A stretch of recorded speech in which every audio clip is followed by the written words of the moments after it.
there. This is Jen T. Grace, founder and CEO of Publish Your Purpose. And I am here for a book launch with Etty Burk. Hey, Etty, how are you? I'm good. How are you today? I am fantastic and excited to have this conversation because I feel like is the case with most books, it has taken us a while to get to this Yes. finish line. My first question is, how are you feeling today? Because it's, like this is a big deal that your book we're done and we're here. Yes, I'm feeling very, very excited. Mm. I'm feeling really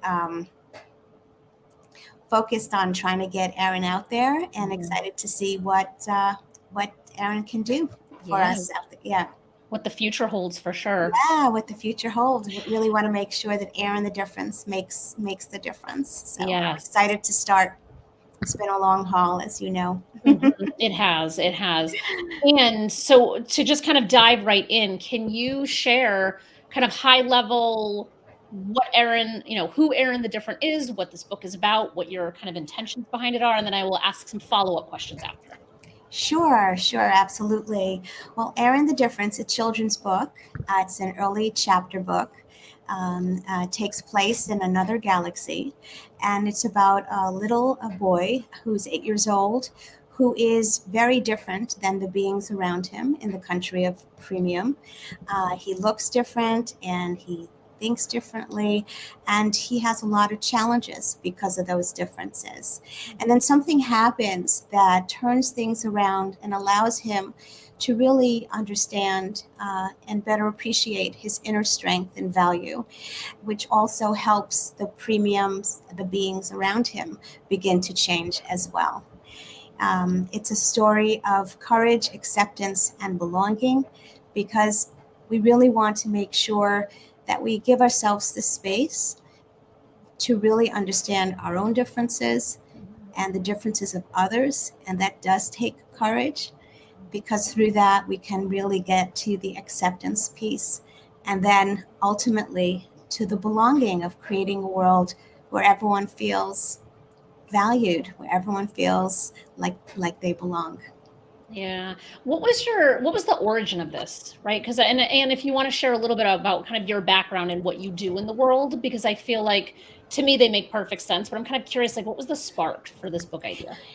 Yeah, as a psychologist, as an organizational psychologist, I work with leaders to create environments and cultures and organizations where there's a win-win between the needs of people and the business, to really create a culture where people feel safe, respected, and valued. Because through that, you really have a win win. I mean, organizations that do this have better financial results, have better customer service and customer loyalty, and better engaged employees, which we now know. So it's a very important piece. And as a parent, and as a human in our society, you can't help but look around and see that we're doing amazing things and there's a lot of progress.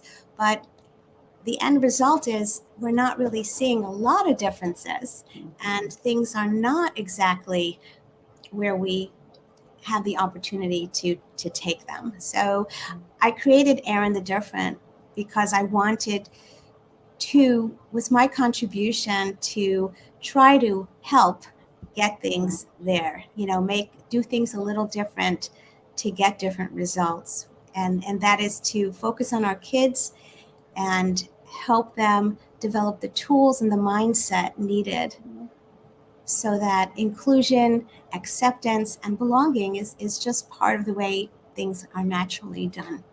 Yeah. Yeah, I love that. I'm curious, like why I don't know if you would put Aaron in the alien bucket. I'm not really sure Yeah. what bucket to put him in, but Yeah. like what was your like when you were thinking about what the structure of this could look like? Why kind of the aliens? Like there had to be, some kind of strategy behind that. That's a great question. Um, as a psychologist, I just wanted to make sure that um, I create a story that everyone could relate to, and that people cannot feel restricted by it being too real for them, because sometimes that's scary.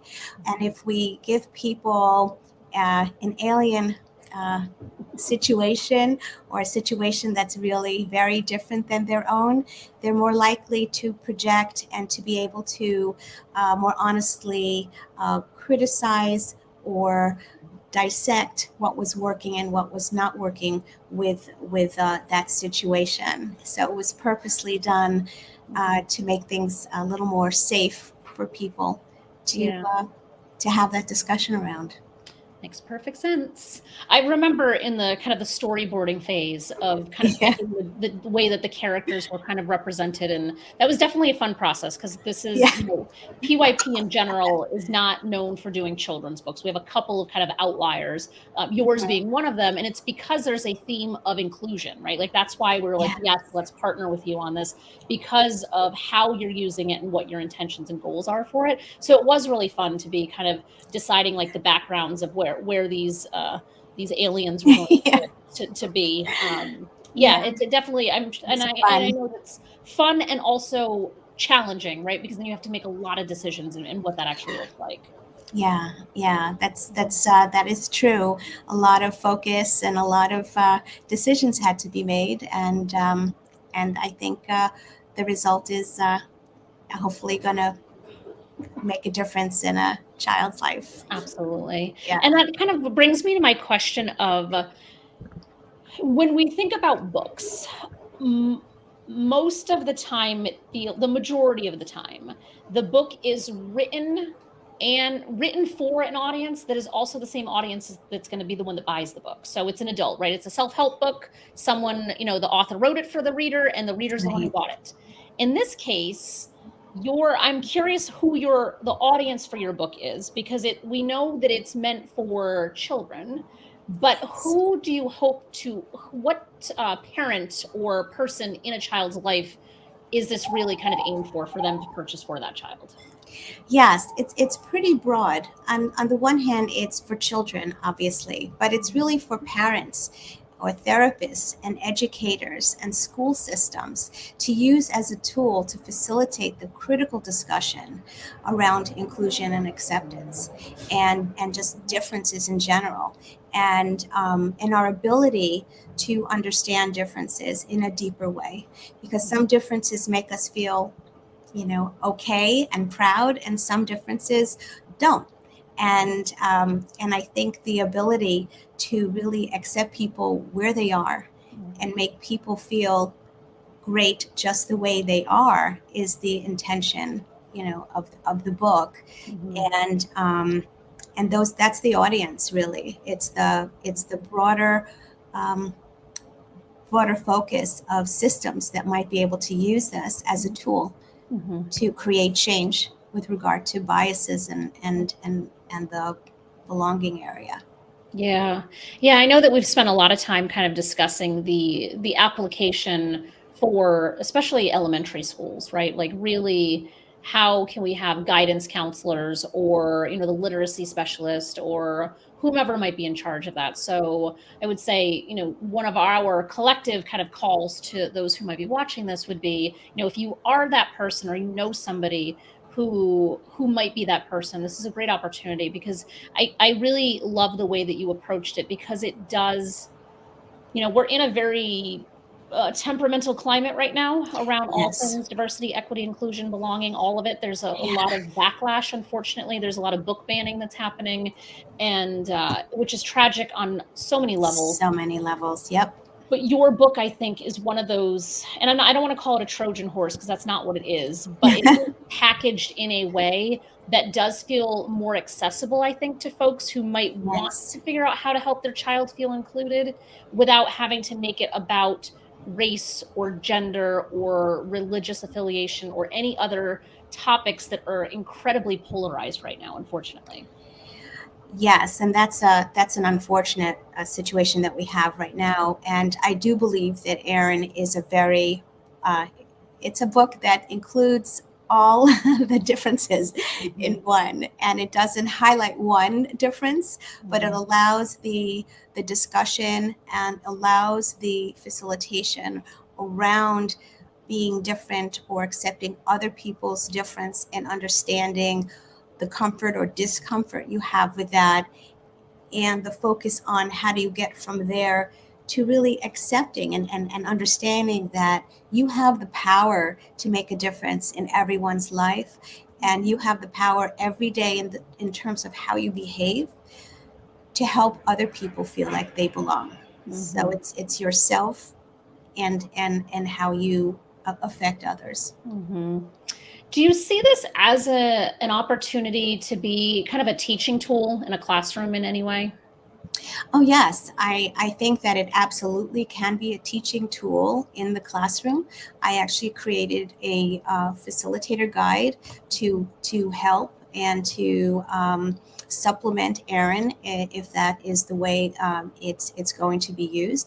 I think that that's a wonderful way to create a program that really has legs and to really make a difference, because it's so it has a great reach.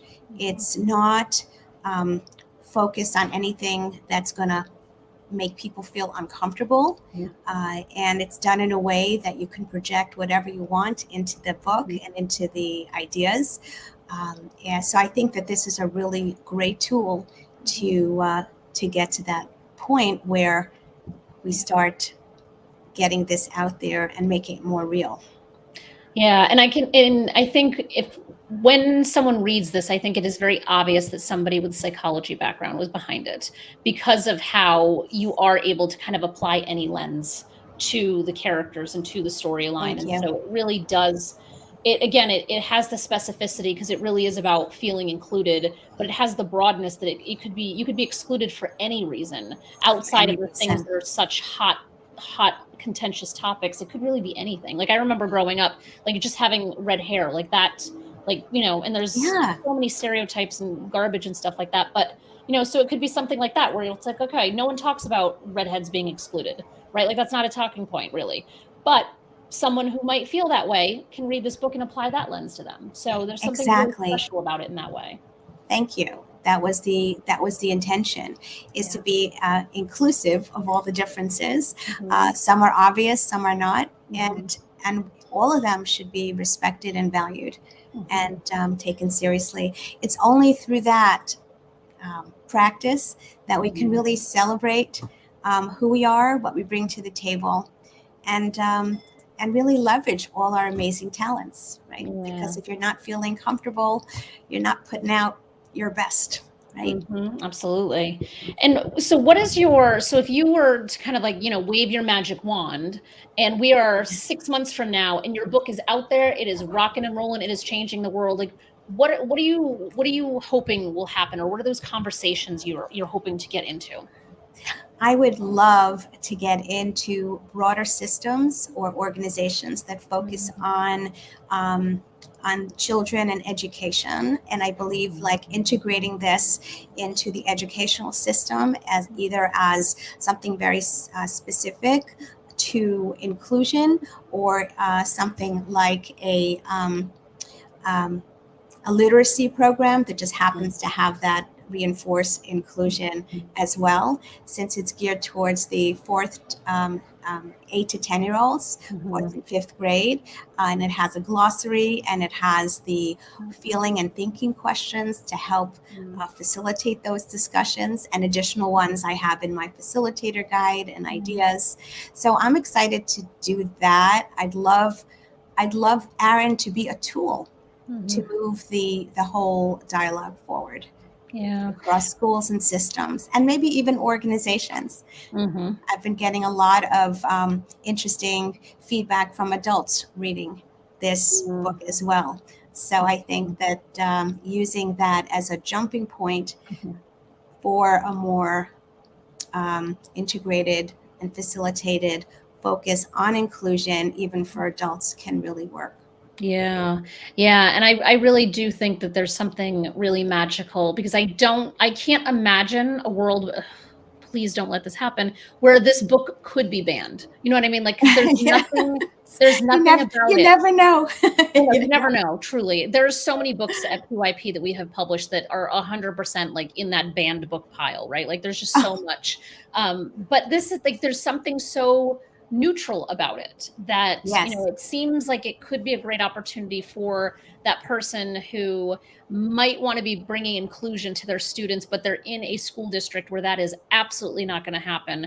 But they might be able to pick up this book and kind of get that point across without it actually becoming a big heated topic in a school system. So I think that to me, that's really a good potential angle for folks to kind of take this. It's kind of like just a baby step, right, into this larger conversation without turning it into something dramatic that doesn't have to be that way.